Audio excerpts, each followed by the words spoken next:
Good morning, everybody. I'm glad you can join us today. It is Tuesday, September 27th. It's 10:33 a.m. This is the Task Force on Cannabis-Derived Intoxicants, Illegal Cannabis Production, Cannabinoid Subcommittee. Today, we are going to be reviewing the THC limits for hemp items sold to minors and also sold to adults. We're going to be looking at artificially derived cannabinoids that are currently not allowed for sale in the general market and discuss recommendations back to the full task force as they relate to different considerations. So we're going to get started off. And Amanda, if you would start with our attendance. Yes. So Representative Morgan, I am present by video. Senator Hansel, Present by video. Rep Ovett. I don't see him on yet. Courtney Moran. Don't see her on. Matt Cyrus. Here. Thank you. Jay Noller. Present via video. Thank you. Amanda Metzler. I haven't seen her on yet. She will be joining late. She contacted me. Okay, perfect. Brent Kenyon. I see him. He's on the phone. So, Andre said he wasn't going to be able to make it. Steve Marks. Here. Right, thank you, Steve. Right. And then Sunny's here for ODA. Yep. I would just ask that everybody mute themselves and stay in mute. Otherwise, it gives a funny feedback. And if you are a guest, not one of the speakers or subcommittee members, please keep your cameras off. And then we will get started. So, Amanda, is there, Stephen, are you presenting on this first part about current levels, or is there somebody presenting on where we currently are? Yeah, we could definitely run through what the current levels are and then answer any questions if there are any for the sales to minors. Absolutely. If you could, Yeah, please. absolutely. So sales to minors, the main limit is 0.5 milligram. Products have to have no more than 0.5 milligram or less than 0.5 milligram of total delta 9 THC or any other THC acid, delta 8 THC, any other tetrahydrocannabinol, or any other cannabinoid that is advertised by the manufacturer or seller as having an intoxicating effect. Products sold to minors can't have any artificially derived cannabinoids. And the last key piece is that the testing on the product needs to be sufficient to show that it's below that THC level. If the product was tested with a method that wasn't sensitive enough to show that it has less than 0.5 milligram, it's not eligible to be sold to minors.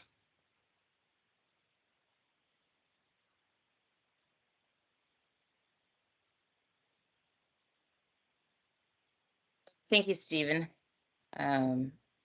I hear Rob's joining us, so we'll. Morning, Rob. Morning. I guess for me, the questions that have come up is we hear about the 0.5 milligrams, or we hear the 0.3 THC, and we've heard that the 0.3 THC doesn't matter if the milligrams are so big that they're still going to get a concern. So I guess what my question is if this is where they are, what recommendations from anybody is there of what would change?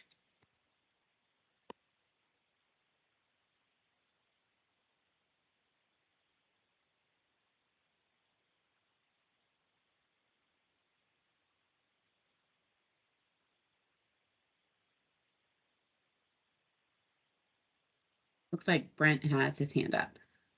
Oh, go ahead, Brent. Sorry about that. No, that's okay. I'm just looking here. Is there any per package language been added? For sale to minors, that limit is per package rather than per serving, because one of the issues with servings is that the serving size is just identified by the manufacturer. So, you could have a 100 serving product that's a small chocolate bar that has 0.5 milligram per serving, but that would still be a 50 milligram chocolate bar. So for sale to minors, that limit is just on a per package basis rather than a per serving basis. Yeah, I think that's great universal language as far as controlling THC in products. I think we should just adopt that across the board. I've been saying it for a while. It's super simple. If there's more than that in the package total, then it's not good. That's just the only way with like Steven's saying, with the amount of grams that are in a product. I mean, it just gets convoluted. It's easy to say this package can't contain any more than that 0.03 or 0.3. My suggestion. Yeah, and just to clarify, the rules on the sales to minors have been in effect since the passage of House Bill 3000. So they've been in effect since July of 2021. That's just in the system, yeah? Or is that, no, that's all over. Okay. Right. Yeah, minors aren't allowed in the recreational marijuana stores. So Right. it's general market. Right. Well, And yes. No. Okay. Well, I would just suggest that's the easiest language to control package if we're talking about moving forward on controlling that amount in the packaging. I think we are, aren't we? Director Marks wants to jump in as well, so. Steve, I just wanted to ask you, we spent a lot of time putting the standard together. I think it's the best that's out there at work in the country. But Steve, can you fill us in a little bit on if any other states have done this on limits on minors or any particular differences that are out there? I know they've done cannabinoids and hemp products, but has any other state followed on this minor piece or European country and relatively close standards? Yeah, so I believe after we implemented these standards, there was some legislation in Louisiana that took a similar approach. They have larger THC amounts for sale to adults, but I think they adopted that same 0.5 milligram for sale to minors. Internationally, I mean, when we developed these limits, we looked at the literature that was out there on cannabinoid exposure to people, including minors, that was available. And there's been work done in several countries looking at, in the context of hemp oil, hemp seeds don't have any THC in them, but they have some trace THC contamination, or can, from just the process of harvesting them from the plant.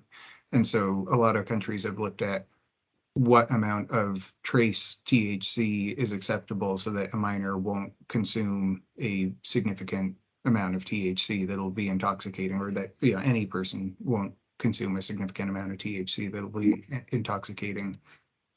And kind of the consensus number is right around that 0.5 milligram mark per person per day.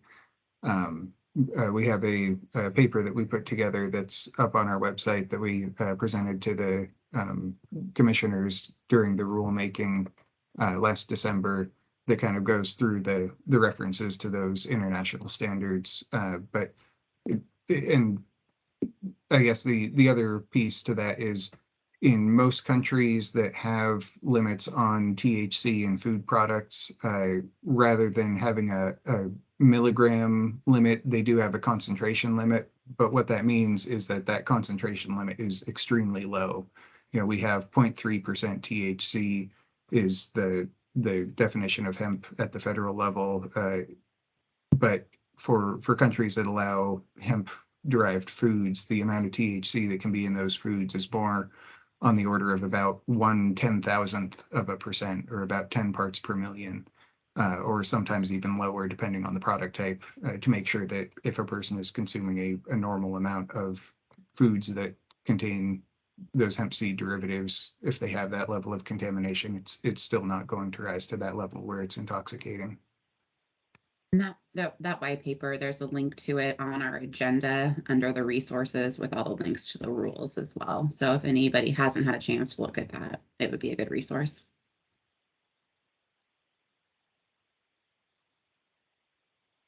Brent, is your hand up again?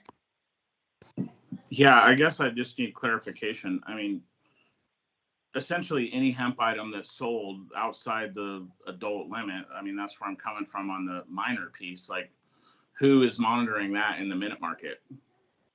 I mean, there isn't anybody. So we have to have a blanket effect of there's not more than set amount of THC per package limit is what I'm talking about. Like, I'm just like, there's no separation between minors and adults when it comes to the open market.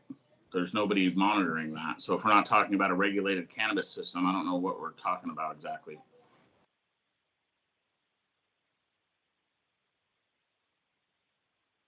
Go ahead, Stephen.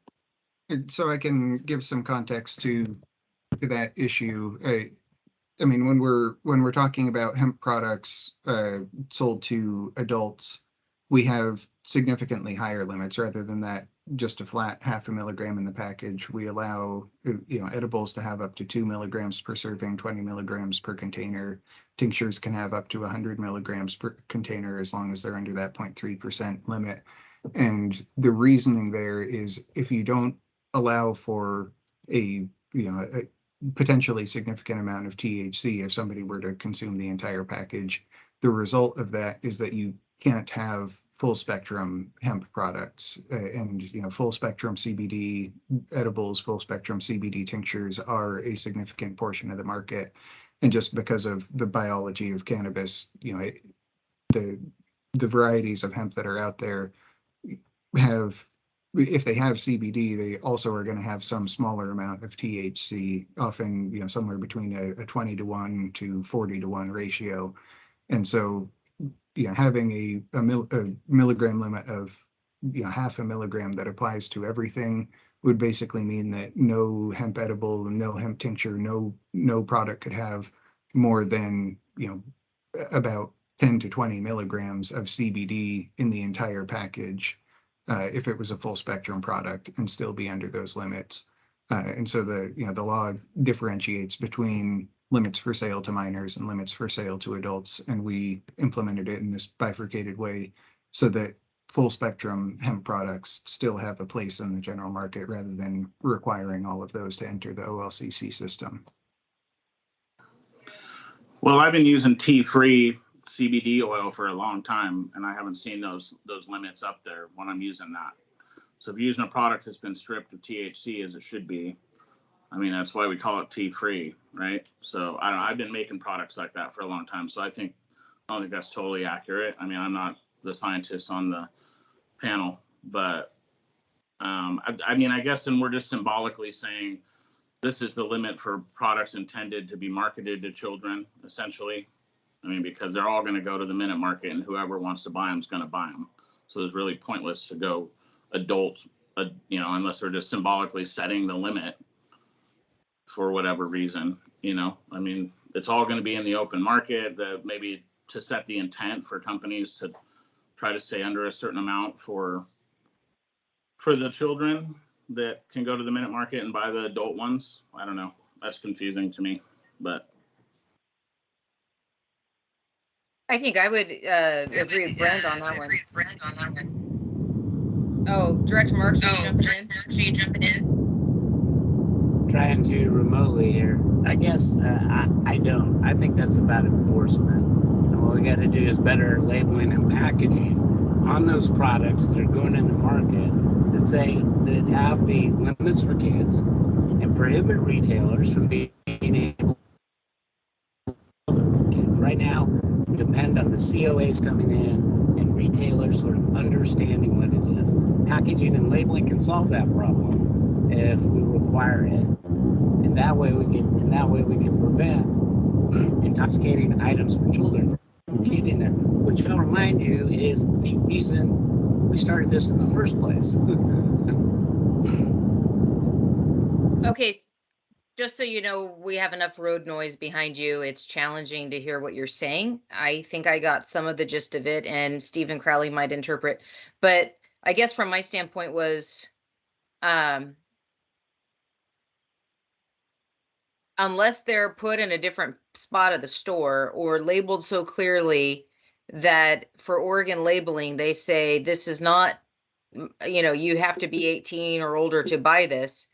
They have to be in a separate part of the store. They have to be like the cigarettes behind the counter, or they have to be, the adult versions versus the youth versions, because there's no way somebody making, I just don't see somebody at the store making this distinguishment, anything out there on the floor for anybody to grab. And so I know we're talking labeling, but enforcement as well is a huge issue. And so either you have everything that's open market, like Brent said, eligible for kids, and if it's adult, it has to be kept someplace else. It has to be kind of age restricted, like either sold at the liquor stores or behind the counters, like tobacco. I don't know. I would be concerned about having a distinguishment between youth and adult just out there for anybody to grab, because as a kid who did not pay attention to age limits when I was there, I could imagine that that happens today as well.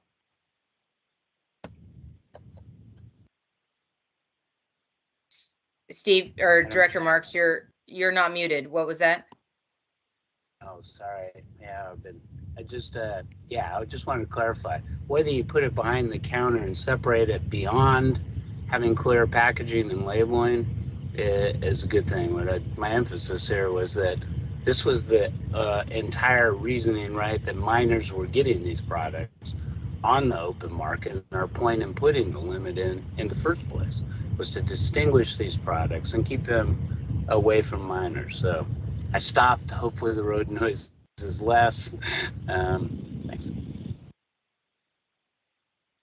I think we might actually be saying the same things.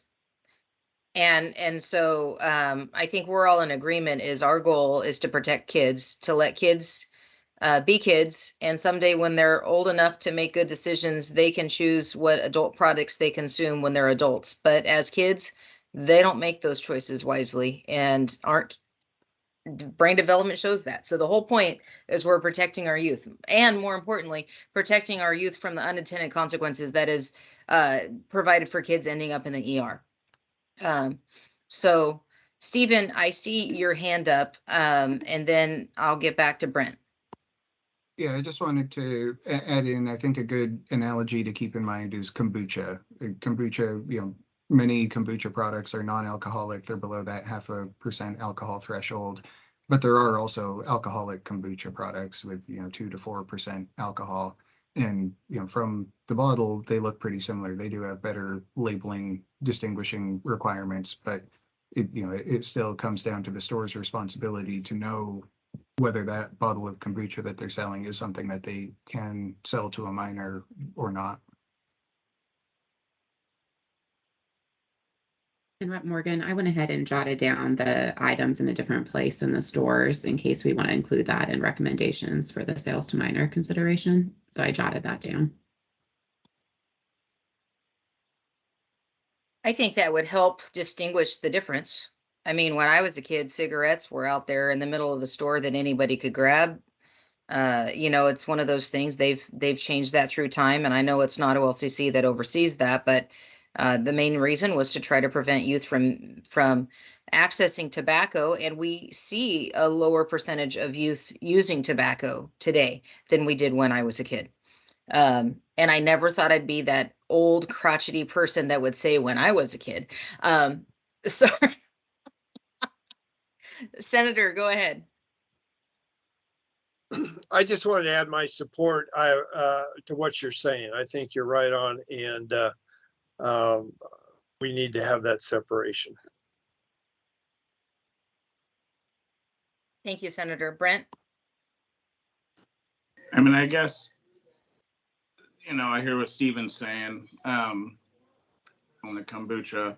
I think that really only leaves the option of putting in, must be 18 to purchase it, and then find a way to comply with that. I think I just always worry about compliance, having the resources to adequately do that, and essentially a non-psychoactive level, I guess, is debatable. But overall, I think the only way I see to do that, I mean, like you say, put them in another place, that really means you have to be 18 to buy it. So any adult level product's going to have a must be 18, and it's going to have to be enforced somehow. Right? So I've heard so far, make sure the labeling makes it clear that it is not for under 18 consumption, that it maybe be stored in a different place of the store. Like, for instance, if I go buy kombucha that's going to give me a buzz, it's probably with the alcohol section versus of the grocery store versus the kombucha that's next to the salad dressing. And I see Sunny with ODA, so I'm going to jump to you. Good morning. I guess the question I have is, should these products be limited to certain stores? And I'm not saying like limited to an OLCC store, but you can buy CBD products at your hairdresser. You can buy them at Bed Bath & Beyond. And some of those are topical and some of those are ingestible. And so, I hate being a regulator, but from a regulator standpoint, having a known universe of what stores are they being sold in, and then if you were to implement kind of what you're talking about, it would be a lot easier, because I think that's part of it, right, is concerns about folks not putting them in the right place, or folks not, the retailers not honoring the label requirements. But I would think that somebody who sells cigarettes or alcohol or other grocery items might be more in tune with looking for restrictions to minors than Bed Bath & Beyond. That puts us in the weeds, doesn't it?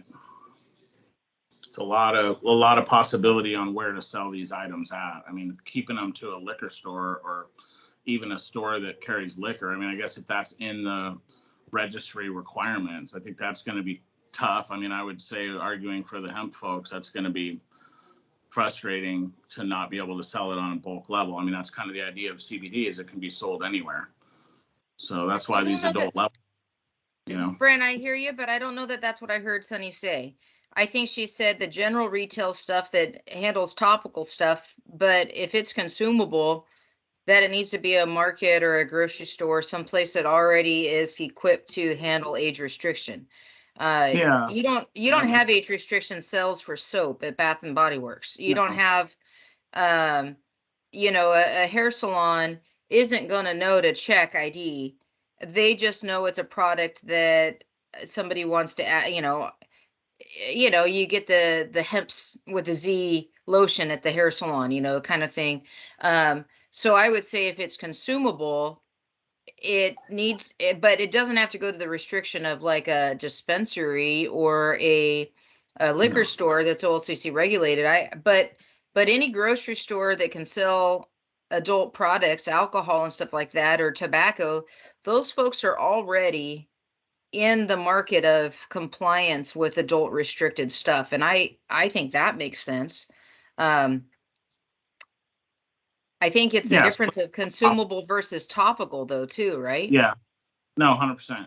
You're right.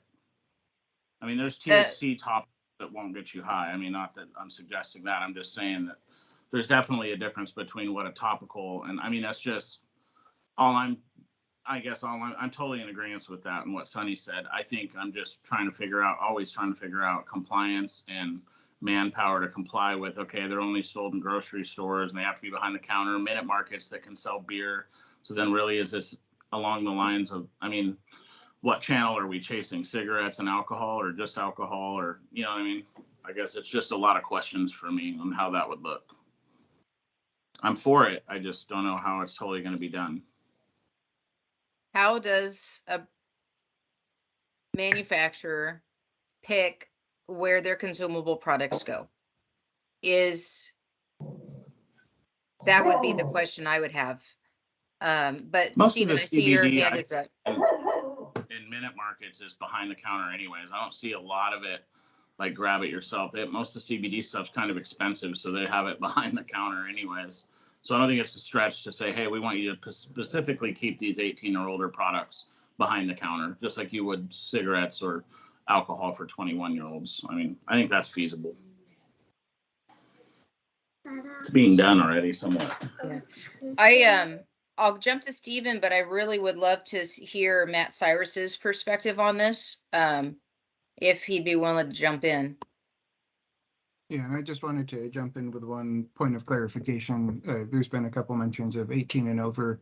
Right now, the line that statute draws is 21 and over for products, differentiating the amount of THC, same line as for adult use cannabis, marijuana products.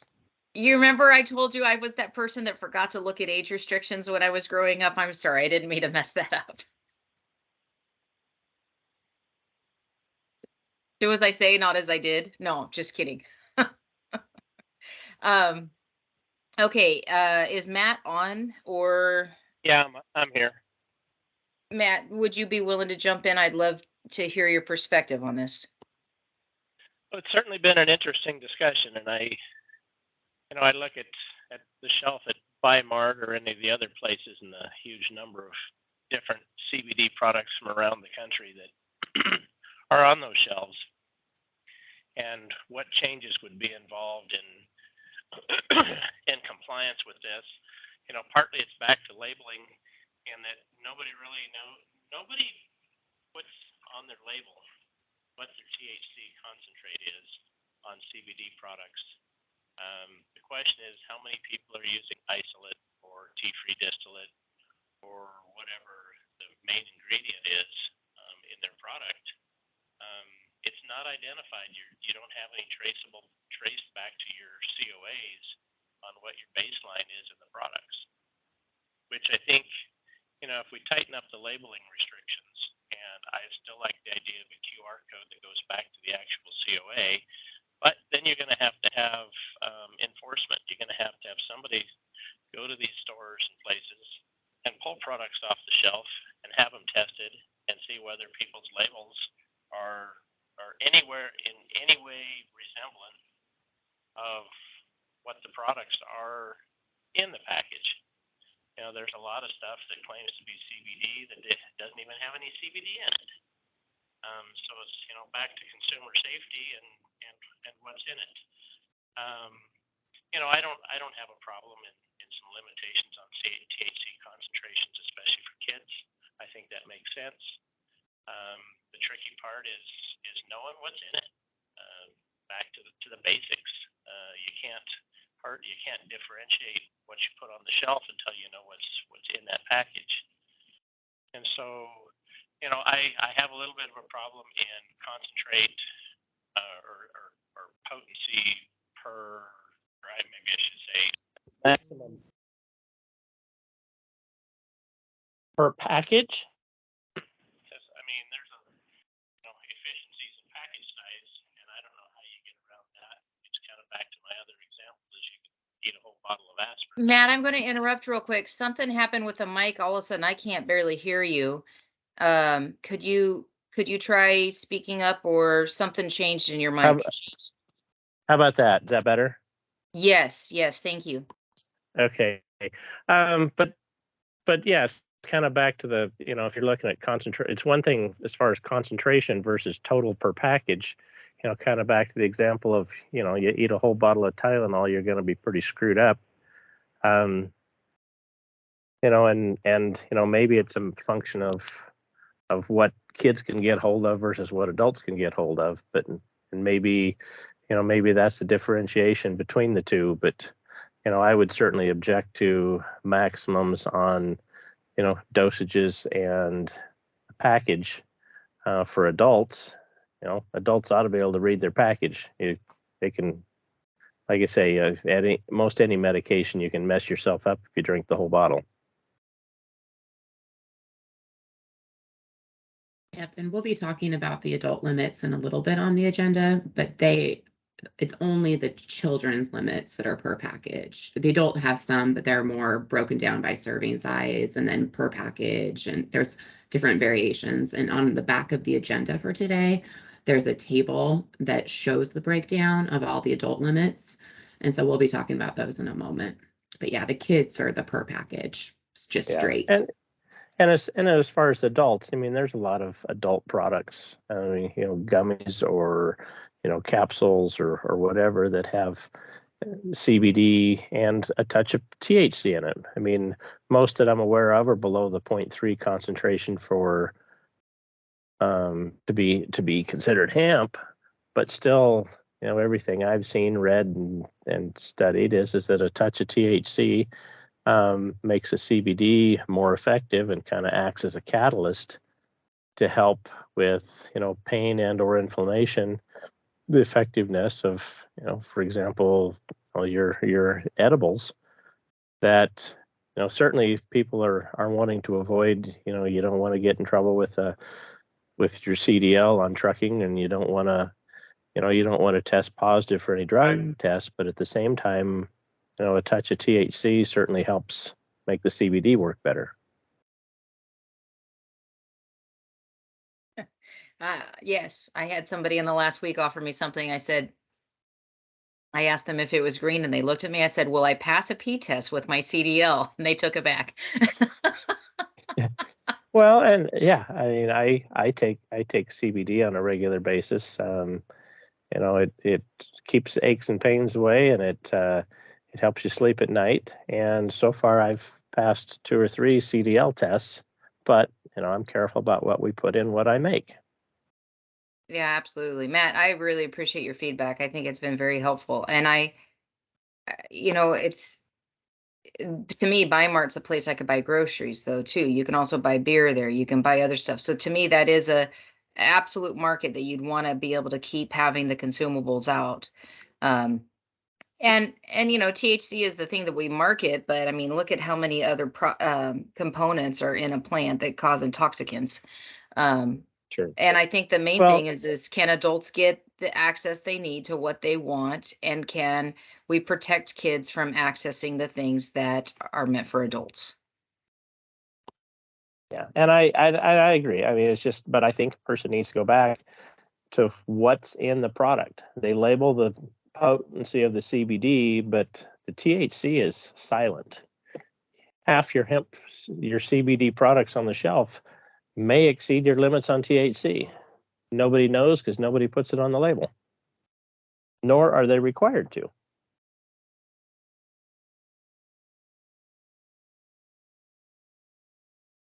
So I would just ask that whatever we come up with, make sure we apply it to everything on the shelf, not just the Oregon producers.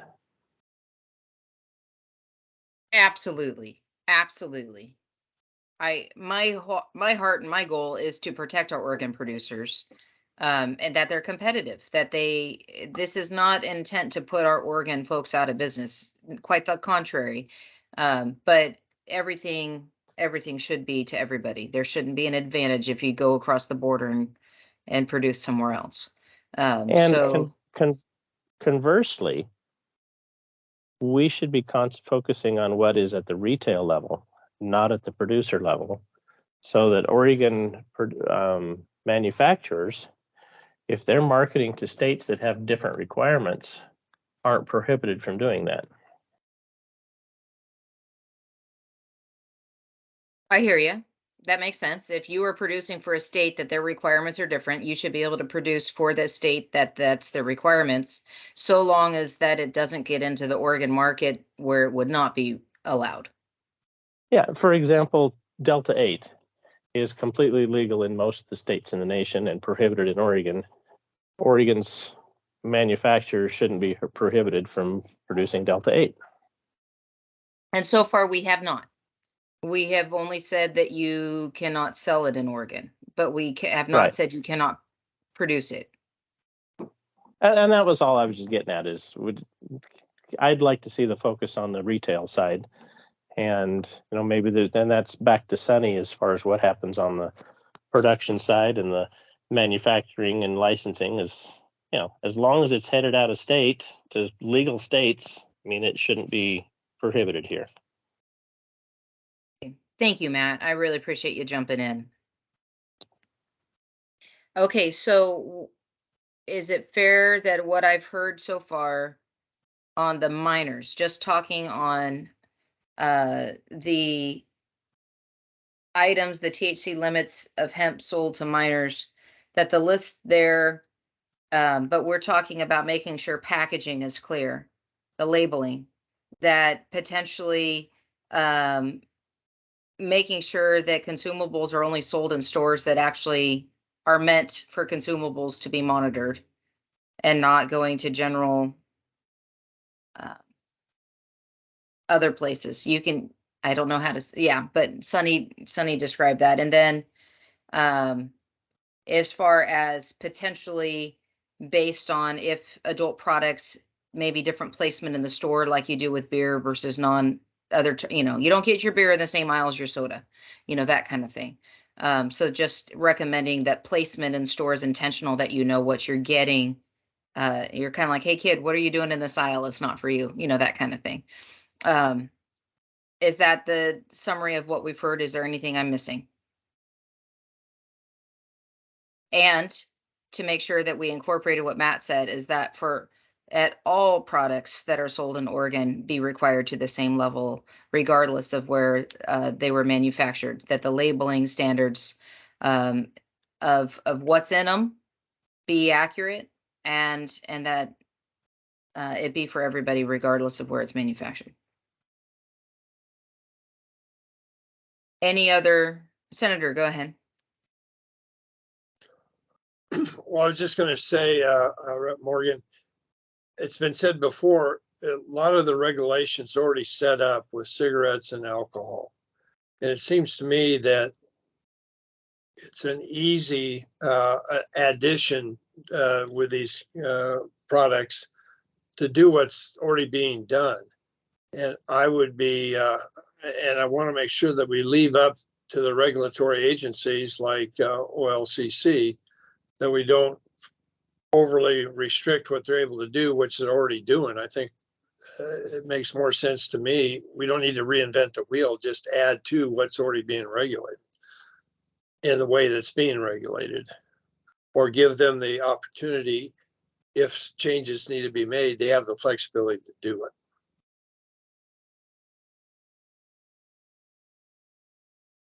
Amanda's got that? Awesome. Thank you, Senator. Okay, is there anything else looking at the hemp items sold to minors that we need to discuss? Any other recommendations, any other thoughts before we move on? I just want to make sure that everybody's had a chance to weigh in that would like to. All right, going on. So now we get the fun of, and if we have to come back to it, we can, but I'm just saying, for the sake of moving on to the agenda today. So reviewing the THC limits for hemp sold to adults, there's a table on page 2. And are we recommending any changes in that, or you're just acknowledging where it's at? Or does anybody have any recommendations?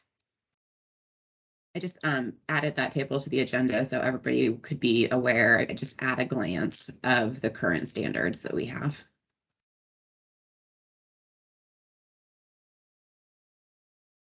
All right, so just want to make sure everybody has taken a look at that table.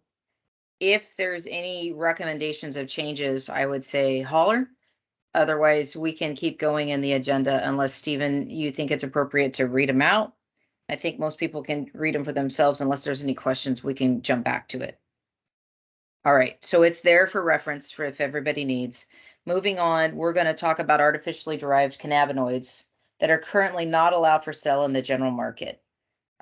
So let's see.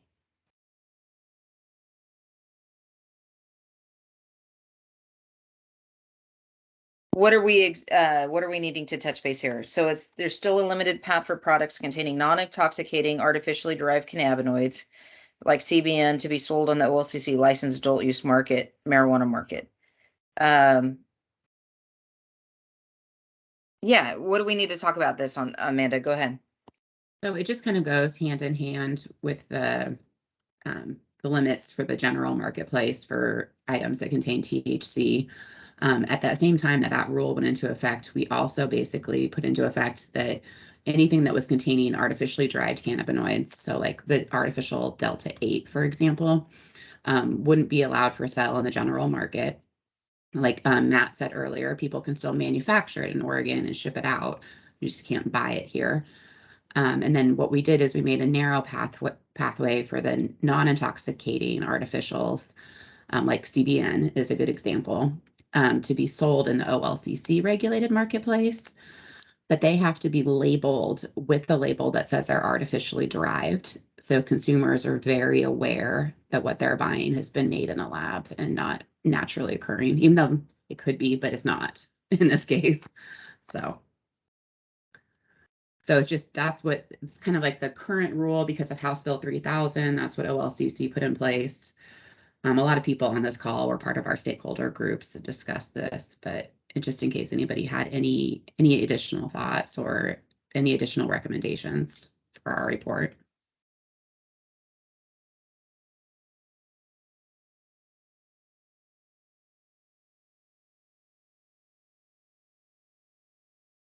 And I think Stephen could probably speak to this a little bit. Well, I know he can speak to it better than I can. The difference really between something like Delta 8 and CBN and kind of like why we made that differentiation between what could be sold in our market. Yeah, so there's, I mean, with artificially derived cannabinoids, there's a few related issues that kind of all go together. Most of them have nothing to do with whether the material is intoxicating or not. You know, when you're making something synthetically, no synthetic process is 100% efficient. You put in 100 milligrams of X and get out 100 milligrams of Y. There's side reaction products. The chemical reaction is going to make some amount of other things, and if you don't know what those other things are and whether they might be harmful, that's a potential issue. The processes use different solvents typically than are used for extraction, not necessarily solvents that are part of, you know, what our solvent testing screens for with the cannabis testing that we have set up in Oregon. And also the reagents that are in there are potentially harmful if there's residual reagents that aren't purified out of the end product. And those are, again, not something that's captured with our marijuana testing and our cannabis testing. You know, we test for concerns related to the plant. Pesticides, heavy metals are coming online next year, residual solvents for common extraction methods, but there's, you know, none of that testing addresses the safety concerns from the manufacturing process, and especially the potential byproducts, you know, without research on what they are and which ones are harmful and at what levels. You know, there's just a lot of logistical difficulties in actually setting up any sort of program that ensures any degree of consumer safety in those products. And so that's part of why, you know, for CBN and non-intoxicating artificially derived cannabinoids, these rules place them in the OLCC market because that's where there is some ability to put guardrails in place about where and how they're manufactured. Any artificially derived cannabinoids that are allowed in our market need to be manufactured at an ODA licensed facility with an ODA food safety license by either an ODA handler or an OLCC processor. So there is some regulatory oversight of that manufacturing. And then and then also for anything other than CBN right now, and for CBN starting next year, we're also requiring those to go through the same ordinary regulatory process as introducing any other novel ingredient into a food or dietary supplement. The intoxication issue is a little bit separate. You know, it's not related to those concerns. I mean, some of these artificially derived cannabinoids that are being sold online have no record of ever having been used by humans until they started being sold in hemp derived products in the last couple of years. So there is some amount of concern about the short-term and long-term risks of those products. But then in terms of intoxication, also that's just kind of a tricky question that would have to be set on a case-by-case basis of, delta-8 THC is less potent than THC, but, THCP is significantly more potent, maybe 10 times more potent.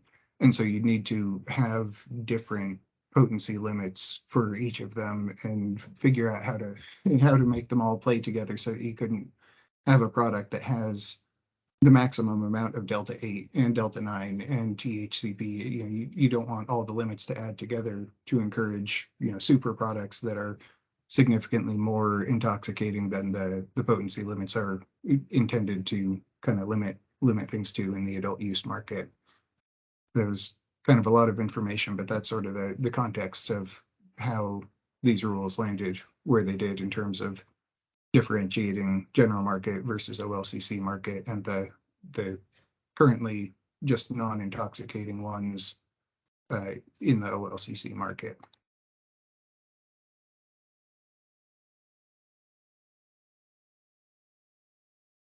I have a question on timeframes. I mean, if our hemp producers, manufacturers, I'll get the terminology wrong, my apologies. That's not my intent. But if they're able to produce delta 8 THC for out of state, is it just about the regulations on the receiving state on how they're produced? And through rule in Oregon, OLCC in the rules, we're not allowing the sale of those in Oregon. Is their plan to come up with a level at some point of what safe producing looks like? Or how do you, I mean, you say there's products that have never been used for human consumption that all of a sudden people are consuming, and that's disconcerting. But if there's a standard nationwide, at which point does that become, I would assume that states are going to crack down on if people are all of a sudden consuming a product that there's a lot of medical response to, or there's a recurrence, of some kind of testing there. I guess, how does Oregon make sure that we are looking at what the standard is, and kind of just making sure we're revisiting where we are with this, that if there is a way of saying a non-intoxicating artificially derived cannabinoid can be sold, and you're able to track what's in it, you're able to determine the safety, and it's sold in a safe market at OLCC, then an intoxicating one that would be put under that scrutiny, how do we make sure that that is revisited from time to time to see that we're where we need to be with that?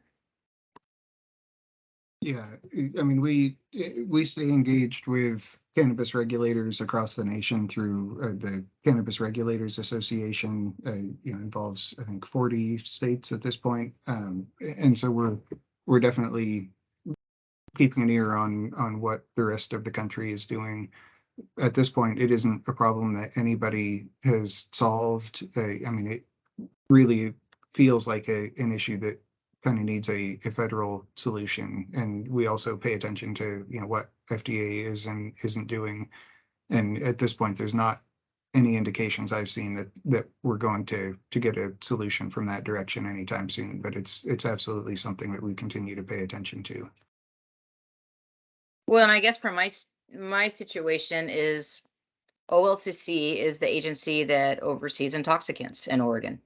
And so at some level, if you're producing for the sake of, if you're growing something or manufacturing something for a non-intoxicant purpose, it seems ODA is the right spot for that. But if you're growing for an intoxicating purpose, OLCC would be the appropriate venue for that. So do you grow under a hemp license, or do you grow under a OLCC license? if the intent of what you're growing is an intoxicant. And I know that's not what you asked today, but kind of. I mean, essentially, that's what you have different paths of intoxicants here, and I don't.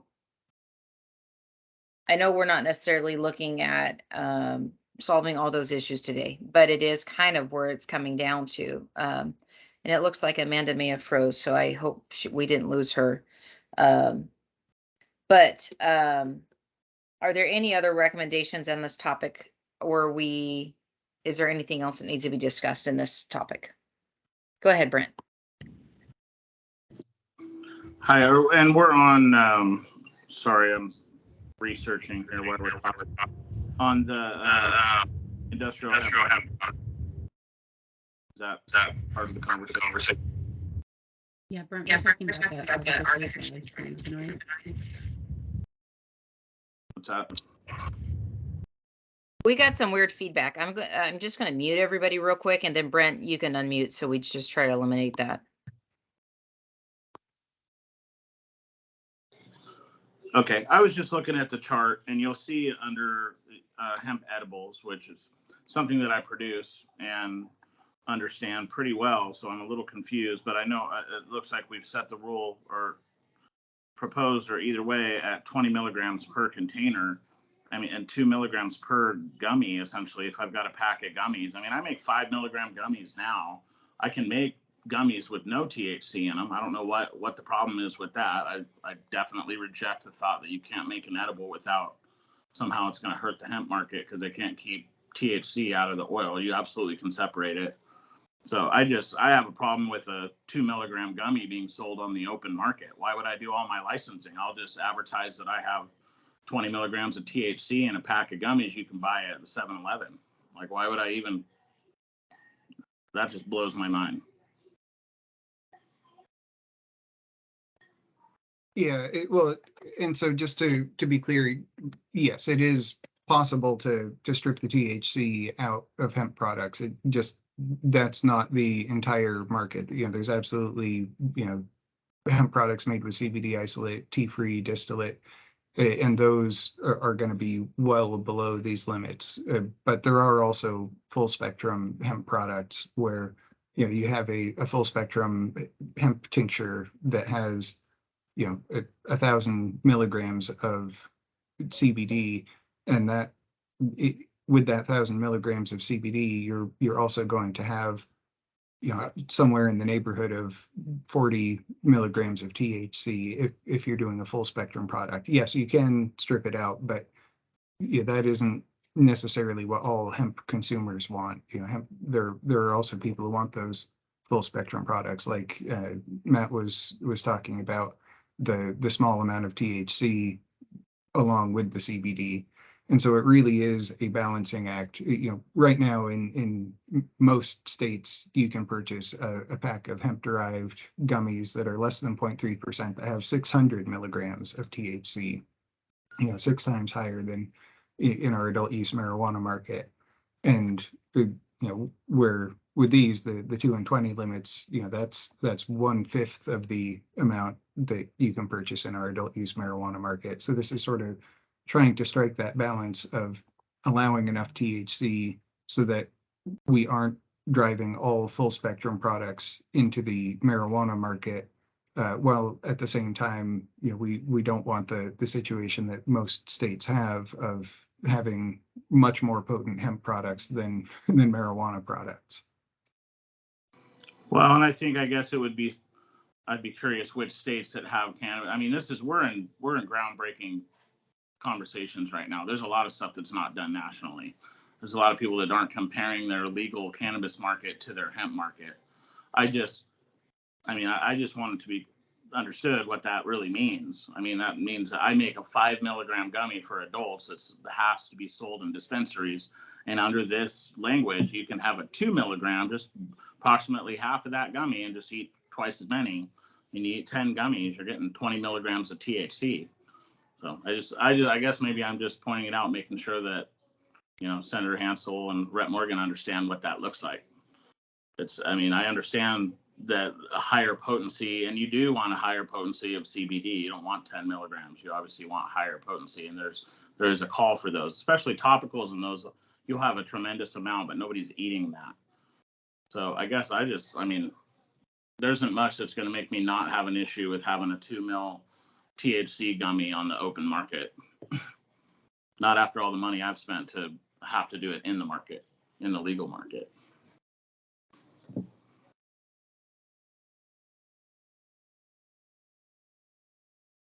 Are these levels what was developed via rule, or was this based on, and how long have they been in place? Go ahead, Go ahead, Steve. Stephen. The rules were adopted in December. The limits actually took effect just this past July, so they've been in place for just a couple of months now, up for the products sold at retail to consumers in the general market in Oregon. Were they higher before?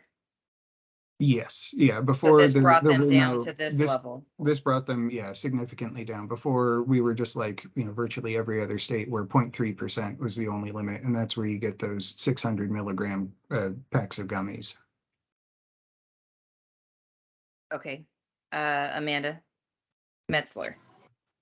Thanks, Rep. Morgan. I 100% agree with Brent. Obviously, as coming from the legal market, having a 2 milligram anything on the open market, it makes no sense. I understand that the limits were set at a rulemaking session, but Brent and I weren't on that either. I don't know which other OLCC licensee was on there when they made those, but I know that the industry does not agree.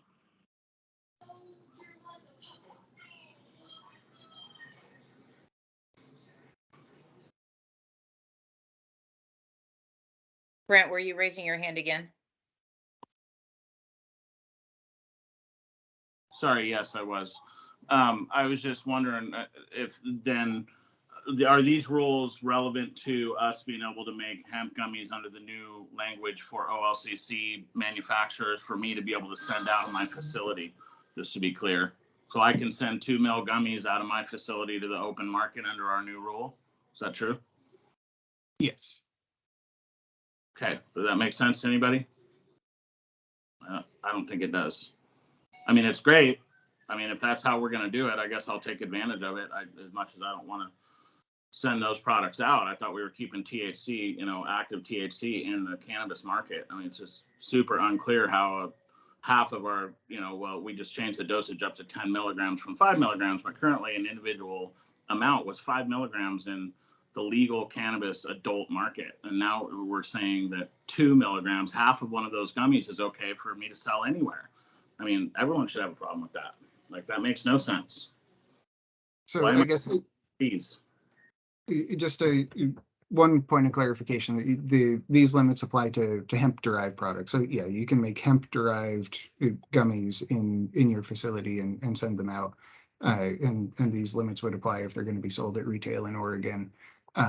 It doesn't mean that you can take marijuana-derived THC and send that out of the system. And I mean, the other, I think, really important piece of context is that this is significantly lower than the 0.3% limit that was in place before. I mean, we can absolutely talk about adjusting these numbers. That'd be through an OLCC rulemaking process at this point. But the status quo prior to these limits going into effect was hemp products on the general market were able to be many times more potent than your edibles in the marijuana market, and this limits them to being a fraction of the potency. Well, I mean, there's no doubt that the complete hemp market was out of control. I mean, that's why we're doing this, right? So bringing those down into what makes sense, I think we absolutely should be looking at that and considering the ramifications of that. And there's all kinds of THC dirty hemp that's got, I mean, we can get the higher potency. That's what I'm talking. The difference between tea-free isolate or distillate, which is what we would use on a CBD only product line, which would not have a problem to make the gummies under those limits or with none. And so, I mean, it's just a matter of what product you're using to start with when you're making it. So I don't know. I'm blown away. Amanda. Thank you, Rep. Morgan. While these limits came out of rulemaking through OLCC, Representative Morgan, you as the legislature can change those. It does not need to come back through rulemaking of OLCC if we think that they haven't been getting it right in the rulemaking with what the hemp limits are. I'm completely with Brent. It makes no sense to me. My mind is blown as well. We have spent all of this money to be in the legal market, and all you have to do is skirt it a little, and it's pretty disheartening, to say the least.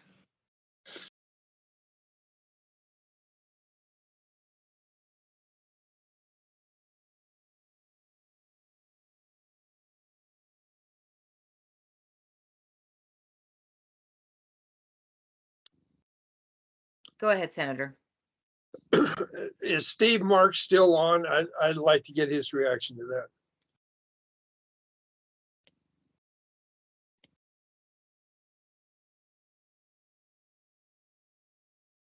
You know, he may be driving again. I'm not seeing him come off of mute. And I don't know if it would help or not, but I could talk about the rulemaking process a little bit. We went through a pretty extravagant rulemaking process around this, and we did have marijuana industry and hemp industry members. And we actually faced a lot of people wanted the limits to be a lot higher than what we set them. So we set them as low at that time that OLCC felt like we could based on the stakeholder engagement that we had. And so I think that, you know, if we were directed to look at those numbers again, we definitely could do that. We could do it through rulemaking again. But this is one of the first times that I'm hearing that the number should be lower, to be completely honest. I think everybody wanted them to be a lot higher because we went way down from the status quo.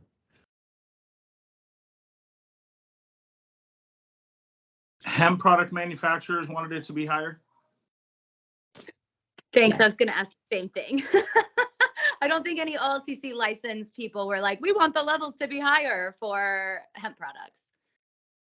We definitely did not hear that there was anybody saying that should be lower than what it was. I can say that. I'd be interested to see who was on there.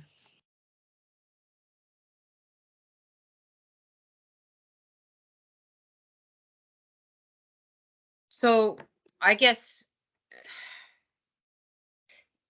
ultimately, if it's coming from a hemp market, it shouldn't be intoxicating. If it's coming from OLCC, is we're the intoxicants. That's the whole point of the licensing infrastructure difference. And if these levels of 20 milligrams and 2 milligrams an item are an intoxicating level, they are too high. And to me, that's what it comes down to. But Director Marks is with us again. So Director Marks, I'm going to refer to you.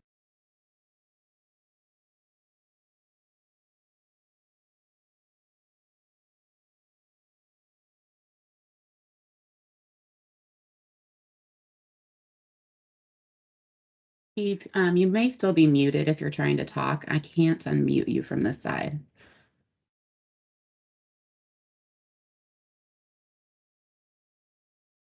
And if you had called in or it called you, try *6 on your phone or using the phone line.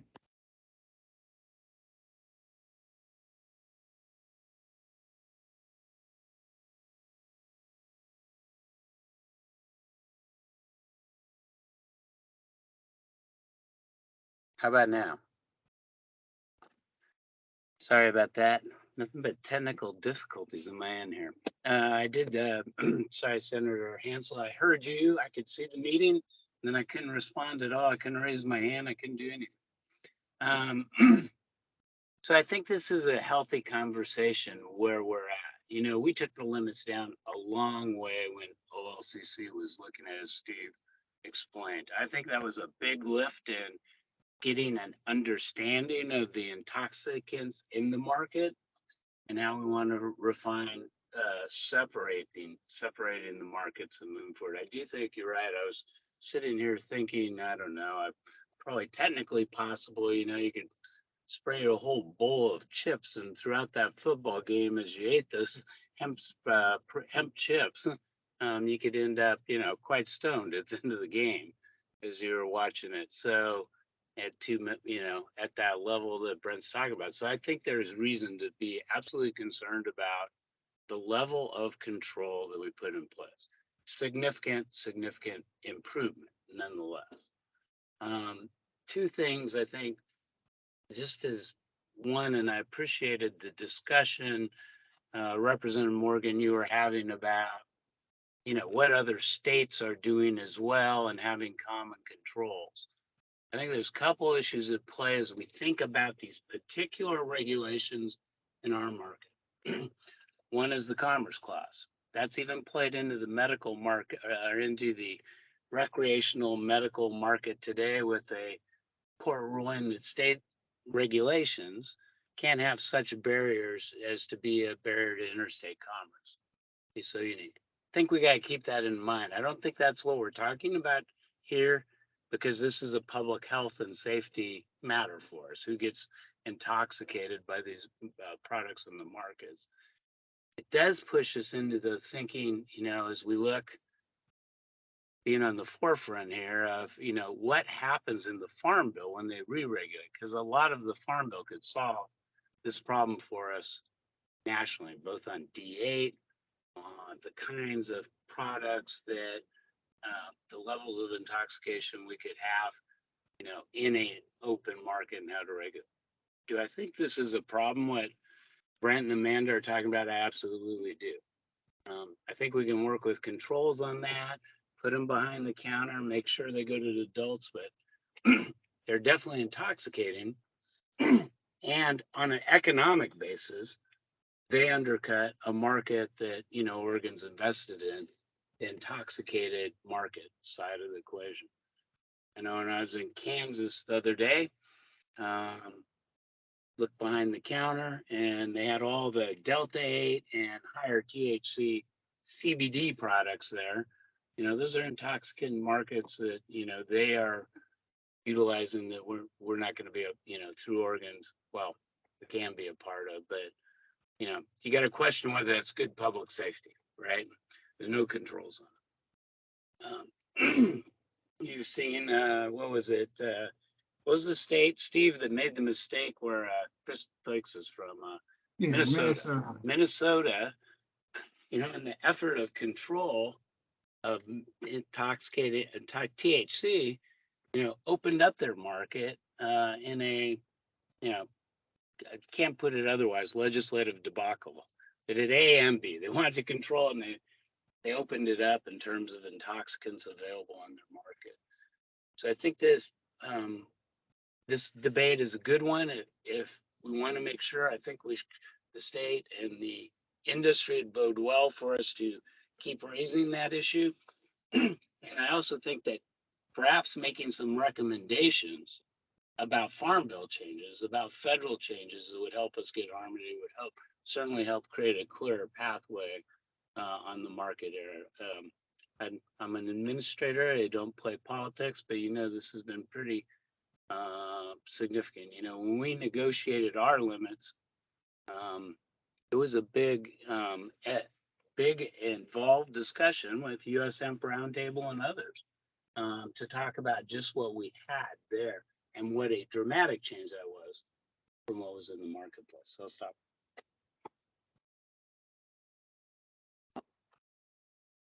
I appreciate that, Steve, but I'm going to draw a line. The Farm Bill never intended hemp to be the intoxicant. That's why it went legal federally. And so we still have a level of, are we in our rulemaking bypassing the direction of intent of the hemp licensing and products, the OLC licensing products versus the medical? We have three systems. OLCC is the intoxicating branch. And anyhow, Senator, go ahead. Well, Rep, my questions were kind of moving along. So, Steve, what are we as this subcommittee supposed to do then? I mean, Do you have any recommendations from your point of view? I don't want you to play politics, but any thoughts from your desk?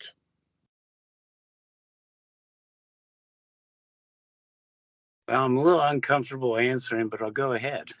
I think it's worth us pursuing and particularly listening, right? We did our best job in a rule you gave us to do to draw down the limits on intoxication. The fact is, if the legislature wants to make that really clear, and that's what I'm hearing a little bit, at least in the subcommittee side, I think that we should move forward and test that recommendation out about what we want the market to be. That puts us at, right, sort of an economic difference with the rest of the country right now. But as Representative Morgan said, I don't think it was their intent to get to here with intoxicants.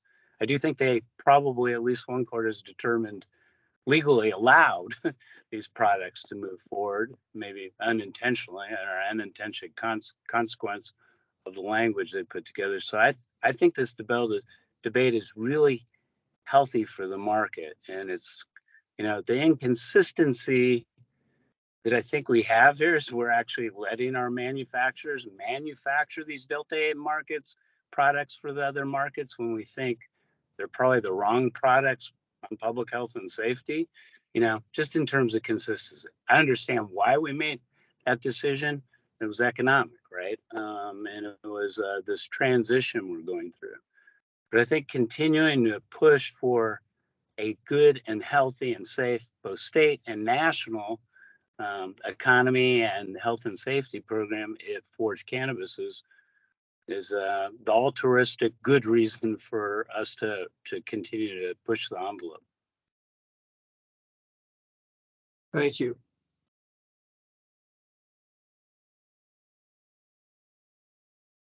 So Representative Morgan, two of the things I think that I maybe have heard is that as far as artificially derived cannabinoids, you would like, and possibly the group would like this to be a recommendation, some sort of reevaluation of those rules on a regular basis, possibly maybe through maybe an annual or report to the legislature on, what other states are doing around artificially derived cannabinoids.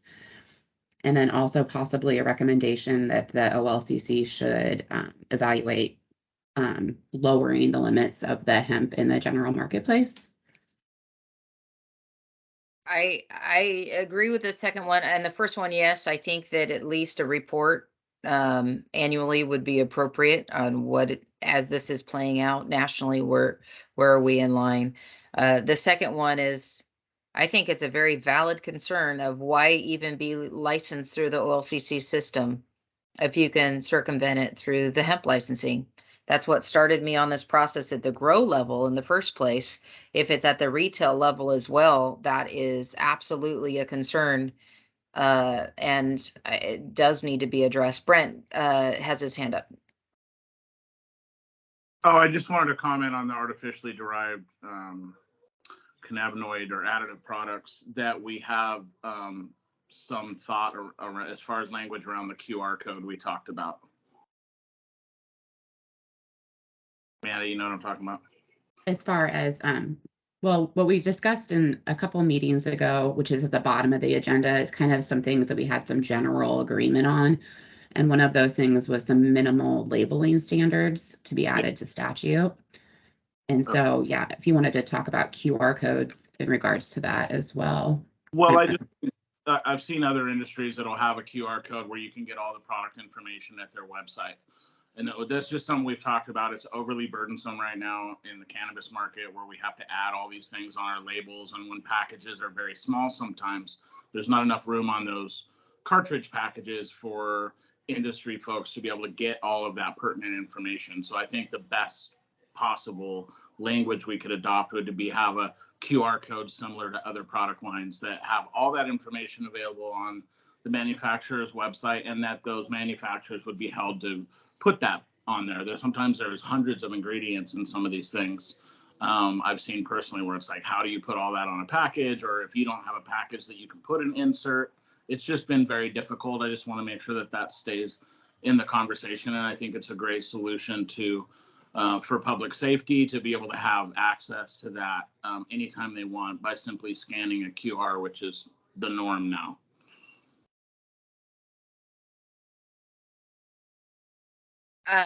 I think that is something in previous meetings I've heard throughout everybody consensus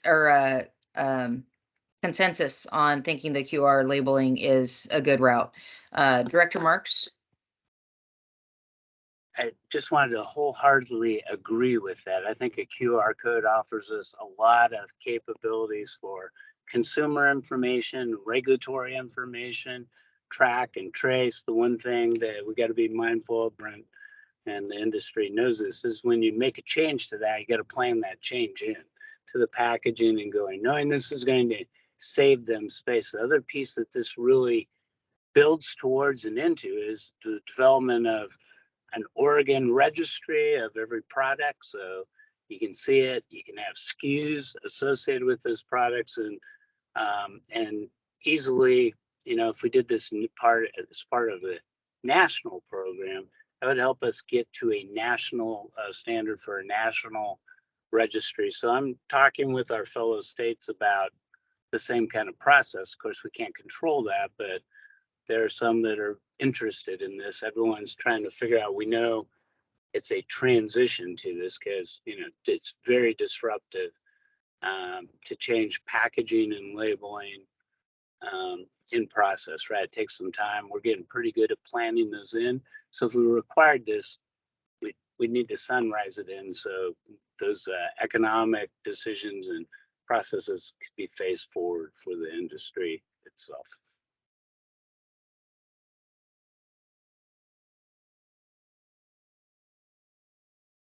Okay, I'm looking at our time in the next couple minutes of just the next 3 bullet points that are on the agenda as far as recommendations back to the full group.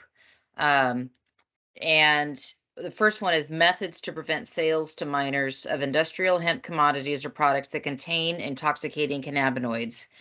And definitely, I think that's something that we heard some consensus on some things today, or at least some recommendations back to the full group. That you've documented that, Amanda. And labeling's the big piece of this.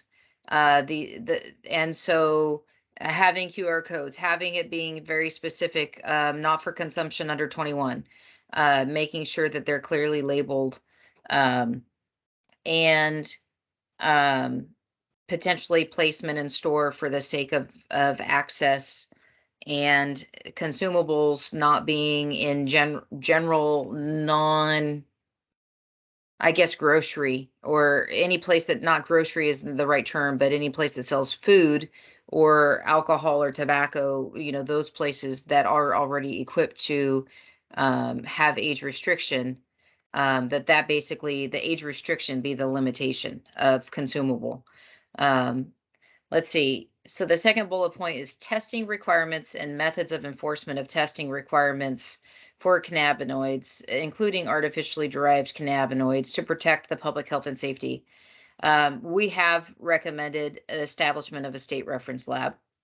The minimum labeling standards for hemp products for human consumption, we want to make sure that it's for in-state and out-of-state, that all products sold in Oregon have the same standard of what's in them, what are you getting, and especially if they're artificially derived, even as a non-intoxicant, that people know they are having artificial product versus something that is straight processed from the ground. And support expansion of the ODA handler licensing to enforce current testing standards. I think the House Bill 3000 had a testing component, and the expectation of the legislature is that testing was to be moved forward. If there's an expanded testing needed, does that need to be a recommendation of the full group, that kind of like secret shopper, making sure that the product on the shelf is what is the labeling, the testing support the labeling, is there truth in labeling, that kind of thing. And then finally, changes to state law to support the regulation of intoxicating cannabis-derived products and artificially derived cannabinoids.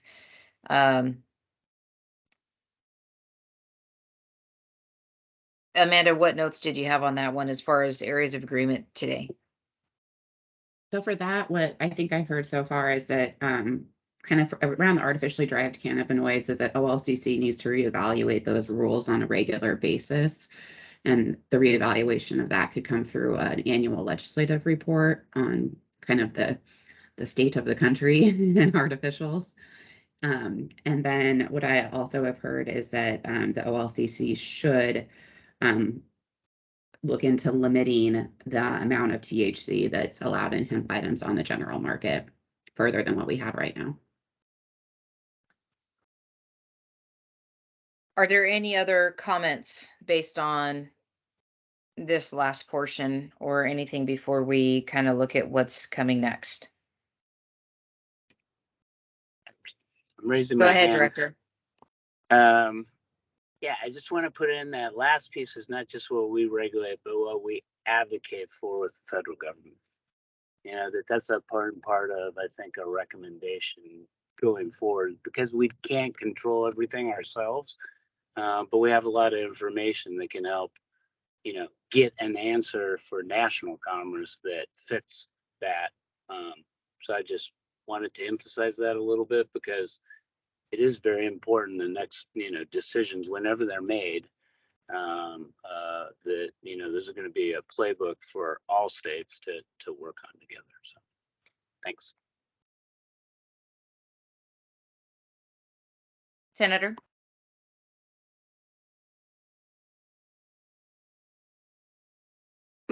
I don't have anything. Is my hand raised? I'm sorry. No, I'm fine. No, I think- just see a pattern that when your camera goes on, you want to talk. So I saw Oh, your camera shit. go on, so I called on you. I was just want to make sure that Steve saw me shake my head in agreement with him. So sorry. Oh, it's okay. I'm just happy to have you on board. You know, I think that's pretty much the sum of it. I know we have to talk with the full group and kind of where the bills look like. I know I have some placeholder bills potentially, as well as vice chair, just kind of looking at where do we go forward, what becomes agency, what becomes who puts bills forward. So, okay, any other good of the order? I appreciate the discussion today. Rob, go ahead. I was just gonna say well, how was I gonna say it? If we decide who wants to put this in and how, I'm happy to craft up something for us to look at if people give me a summary of what they want to see, if that would be helpful. I did that for the law enforcement subcommittee, and I think that's just basically what Senator Brzezinski put into LC ultimately, because I was just following along. I can do that here or stay away from it. I'm happy to totally stay away. I appreciate the offer. I think you are gifted in drafting legislation. And I'm happy to redline anything. Just kidding. I'm sorry.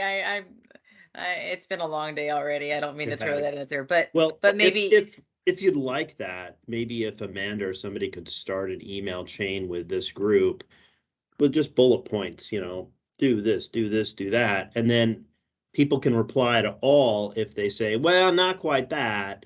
And then I'll let it set for a day or two, and then I'll write it up and just send it to everybody, and you guys can tell me I'm nuts or whatever. my only concern with the reply all would be public meeting law requirement. So I would say,